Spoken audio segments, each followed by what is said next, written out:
Hello everyone, I'm Matthew DeWinkler for Titanic University, and this video is going to be a commentary about Titanic's original design from 1908. Now I'm calling it a commentary because I am not an expert or historian about Titanic's original 1908 design, so I'm going to look at the design and the drawings which we purchased about 2 months ago, I believe, and which I haven't looked at in depth in a while. I just opened them when I got them.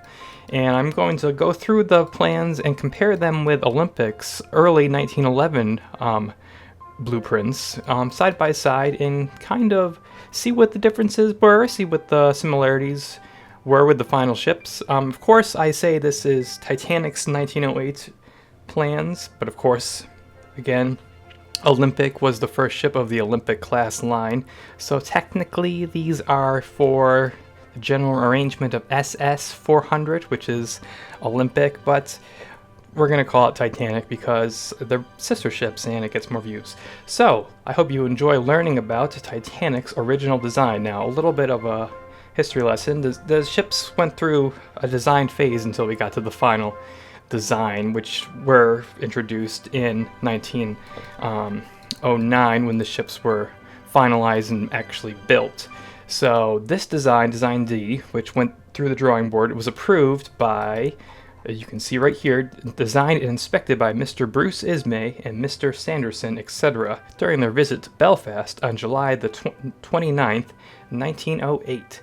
So the head of the White Star Line and the managing directors came to Harland and Wolff in Belfast and approved of these designs. And you'll see when I glanced at them that they're very similar to some of the earlier successful liners of the White Star Line.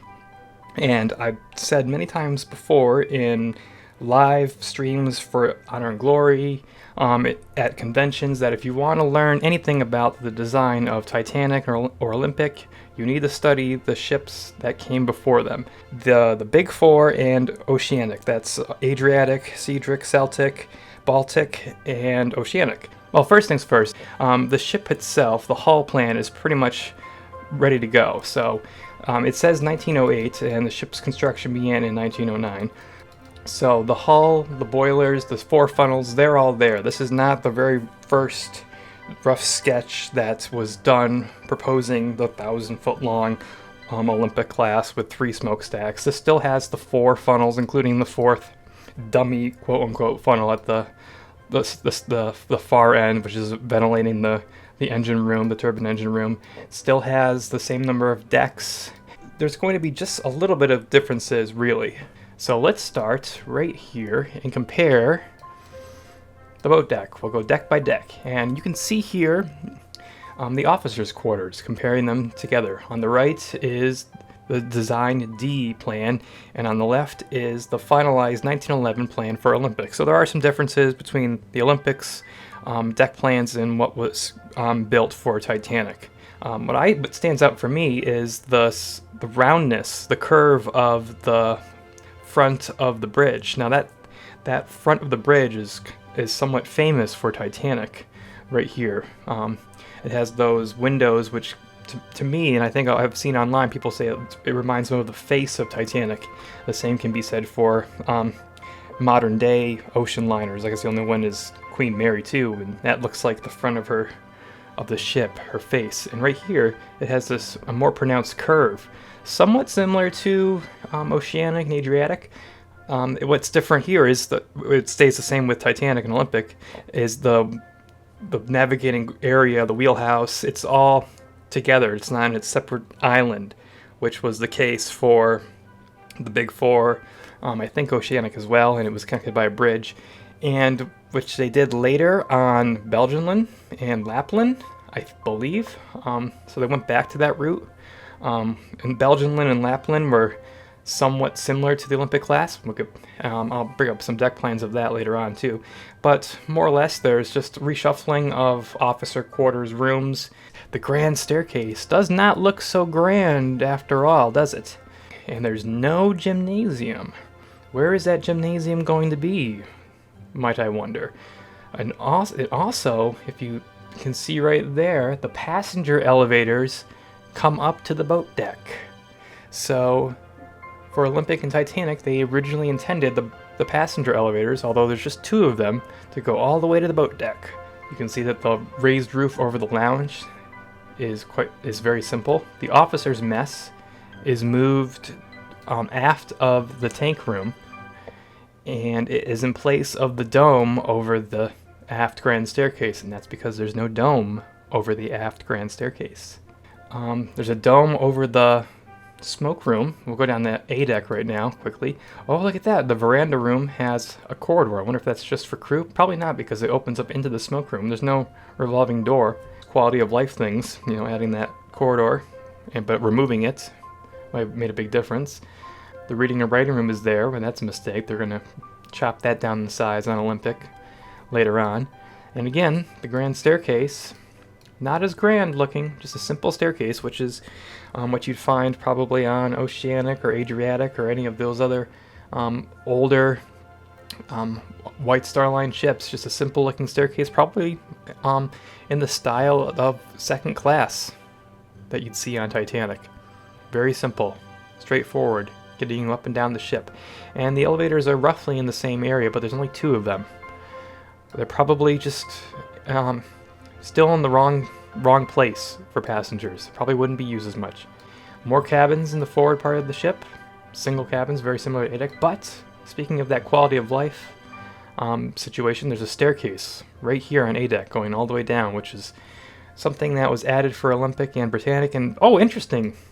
There's an observation passage right here, which the Cunard ships had on the forward decks of her ship, overlooking the forecastle and the well deck. That's interesting. I didn't notice that before. So let's move down to B deck. Still bridge deck.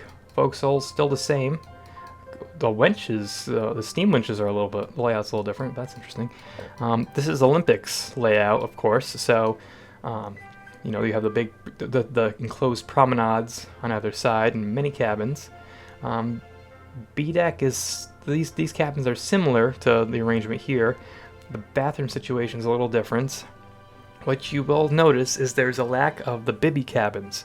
These are bibby cabins, that's what they're called, and you'll see them all over Olympic and Titanic and Britannic, where there is a small skinny corridor somewhat hugging the exterior cabin, so that this interior cabin can connect to a porthole or a window, so that light and fresh air and ventilation can be fed into the interior room. And it looks like they gave up trying to draw any of these staterooms. They just said, here you go, here's first class staterooms. And Saloon Dome. Oh, that's going to be interesting to get down to and see later. Okay, now this is where the big changes begin. You'll notice there's a lot missing right here on original 1908 Titanic/Olympic B deck. There's no first class restaurant anymore. Instead, you have a big second class smoke room, a big second class entrance and barbershop, purser's office, and purser. Mr. Ismay would write about it later on, I believe, to the White Star Line, to Harlan Wolff and the White Star Line, saying it's a good idea, let's just try putting it in. And all this area would be pretty much redesigned for the sake of adding a Ritz restaurant type. And you can see that all this is going to be changed. Now, it's pretty easy to change it. Like I said before in the beginning, the hull is designed already, and you have to just change the upper decks. It's quite simple to do. The C deck. C deck is going to have a lot of similarities. Underneath the forecastle, you have the gear, the fireman's mess, seaman's crew crew's galley. More of the same. Cabins, lots of cabins, but what you'll see, no bibby like I mentioned, but there are passages to get to the exterior of the exterior of the hull to allow fresh air to reach the long athwartship passageways, which is something that you'll find also amidships, which was not on Olympic and Titanic. And that was a big critique of Olympic. Leonard Pesquet came aboard Olympic and made his many notes about the pros and cons of the ship is he found ventilation was a problem because there were no cross corridors. And there's a large dome above the first class dining room, but they got rid of it in later designs. But look, it could have fit just perfectly, nicely right there.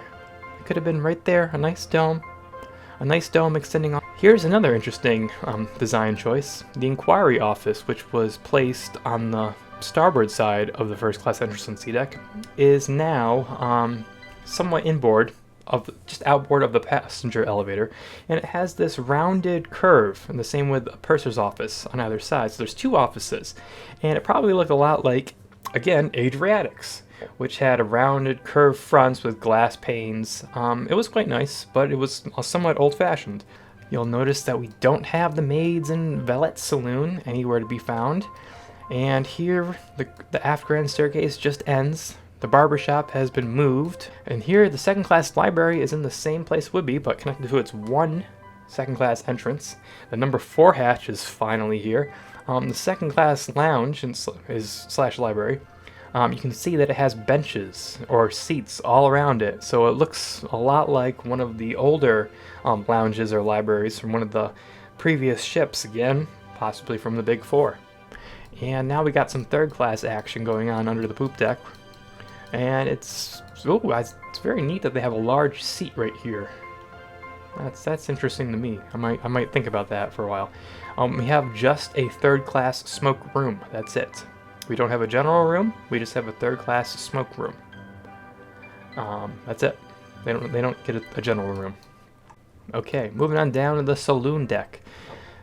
Just a really random thing is the trimmers and the firemen have swapped decks. Now the trimmers are on D deck. The firemen are down below on E deck. I don't know why. More cabins for first class, but we don't have any bibby cabins. We have a lot of interior cabins. Many interior cabins. Now, interesting. The first class reception room, called the first class entrance and lounge. This is the only place where we have a grand staircase type of deal going on. You can see we have a sweeping fan staircase that leads up, and then you have to have a separate down to go to E deck. And the passenger elevators are around that. And there's no boarding entrances. There's just 4 sets of doors, shell doors, on the side of the ship right there, just in the middle of the room. And if you remember the coffee and tea video, there's a pantry. We lost the pantry come 1911, but we had the pantry in 1908 right there. So they knew that tea and coffee was a big deal, but they were like, uh-oh, we forgot all about it when 1910 came. They were celebrating that decade change so much. And oh boy, there it is. Dome above the first class dining saloon. We lost that, and we lost about 60 something seats too. And here is the second class dining saloon. It looks more or less the same. It definitely looks like the piano was moved to the aft bulkhead of the room. We don't have the hatch, number 4 hatch, divided into 2 on either side of the ship. It's just right there in the middle of the room by the one second class entrance with its passenger elevator. We gained more seats come 1911. There's 580 there. There's, oh no, wait, 394. Oh, we lost a lot. I thought it said 500. Gosh, they were going to cram a lot of people into second class back in 1908. Darn, yeah, look at it all. So, and, oh, there's the general room. Oh my gosh. They put the general room down on D deck, and they replaced it eventually with cabins. Oh, that would have been really interesting to see. That's kind of neat. All right, upper deck. Firemen instead of trimmers. Seamen in their wash places, and wash places. When it says wash place, it's just a lavatory, more or less. And oh boy, this is. Let me tell you, the crew had the most awkward situations ever. There were probably definitely curtains between these stalls, but still, I do not want to do that. Hang on, 1, 2, 3, 4 third class. 1, 2, oh, third class gained Third class gained a bathroom. Or no, they lost a bathroom. In 1908, third class had one extra bathroom in the bow of the ship on the E deck. So they lost one come 1911. Well, that sucks for them. And here's Scotland Road. I guess Scotland Road just ends at a set of stairs up to the open space. It's kind of awkwardly placed there, but that's it. This is the only first class area on E deck. This on Titanic and Olympic. All these cabins right here, all the way aft, are technically first class, including this big section of the grand staircase right here with elevators. But these elevators and this staircase, that's it. All this right here, these are third class berths. These are second class cabins. See, here's this ash place is the same, and this is the second. These are all second class cabins. Second class, second class, second class, second class. Here's a second class entrance, all the way aft. Second class entrance. Pretty much the same, just moving some cabins around, more mixing of the cabins, and oh my gosh, two more lavatories for third class in the back of the ship on E deck. Oh, they were living the dream. I'm getting excited over a Titanic and Olympic that never was now. So, in the crew places, the crew quarters, it's pretty much the same. But what you're going to miss is this section right here, aft of the, adjacent to the turbine engine casing on E deck, because there's no restaurant anymore. All these quarters are for the restaurant staff. So what they replaced it with is the hospital.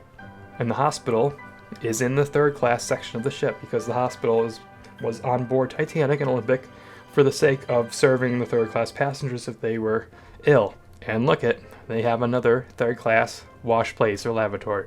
It's good to know that the potatoes and its handling room are right next to the store hoist still. So here we are in the middle deck. This is the last deck I'm going to take it down to. This is where we're going to end our journey to the mystery of 1908 Titanic. Here's more firemen and store. And the chain locker was there. And we have some third class berths. Something's missing. What is missing? Oh dear. No squash racket court. It looks like we can't play racquetball, nor can we fence anytime in 1908 Titanic or Olympic. That's right, ladies and gentlemen. There was no racket court on the original Titanic. It was added later on in the design. But what we have further aft, I'm going to zoom out some more, is a humongous spa and fitness center. Yes, indeed, the gymnasium was originally intended to be down on F deck on the starboard side, aft of the swimming pool, adjacent to the cooling room. So the Turkish bath was going to be on the port side of the ship. And this is quite common. This is the way it was for Adriatic, which had the very first, I think that's arguable, swimming pool. It's kind of like a plunge bath. It's like a quarter the size of Olympic swimming bath. But it had the first swimming pool at sea. And I'm going to mention and probably show you right now Berengaria wasn't built by Harlan Wolff. Belgian Lin's deck plans, they had a very similar arrangement as this, I think, when it comes to the temperate room, hot room, swimming bath, not gymnasium, but the cooling room. So this is what you'd get, and which is really interesting too, is that the passenger elevators go all the way down to F deck on this ship. So we had 2 passenger elevators, not 3, whatever, they weren't used anyway, but you had 2 passenger elevators from boat deck, A deck, B deck, C deck, D deck, E deck, all the way down to F deck. That's a lot of decks. I can't count them, but I just said them so you can figure it out. What you have on modern day cruise ships, well, I'm going to reference Queen Mary 2 again, which I did in the beginning. You have a gymnasium and a spa complex usually next to each other. I lied. I want to kick us down one more deck. Okay, lower deck, G deck. So we got firemen, third class berths, and number 3 hatch right here, or the bunker hatch. And you'll see what's missing, besides the squash racket court. Where's the post office? There's no post office here. Well, guess what? I found it. It's all the way aft on G deck. The post office was not originally intended to be forward by the squash racket court and the number 3 cargo hold. It was intended to be aft by a number 5 cargo hold. You can see there's even a hoist there for it too. So unfortunately for Titanic, male staff, they moved it forward. I guess if it was aft, those bags wouldn't have gotten wet right away. But if it was placed here, aft, it would have been unfortunate for the male clerks on Olympic, because when she was rammed by the Hawk, they would have, I guess they would have flooded, and perhaps they would have drowned instead. So either way, mail would have been lost, regardless of where the post office was intended to be. But this is what Titanic looked like. Olympic and Titanic looked like in 1908. She would have been your Titanic, and not too much would have changed. So if you guys out there listening have any thoughts after watching this video of what she might have looked like with this 1908 arrangement, if you think she looked like Adriatic or Oceanic, let us know in the comments below, because it's up to our imagination. But give us some ideas and references, because I do not design anything for Titanic Honor and Glory without at least 2 or 3 references to go off of. So thanks for listening, thanks for learning, and keep an open mind to the future. I'm Matthew DeWinkler for Titanic University. Until next time.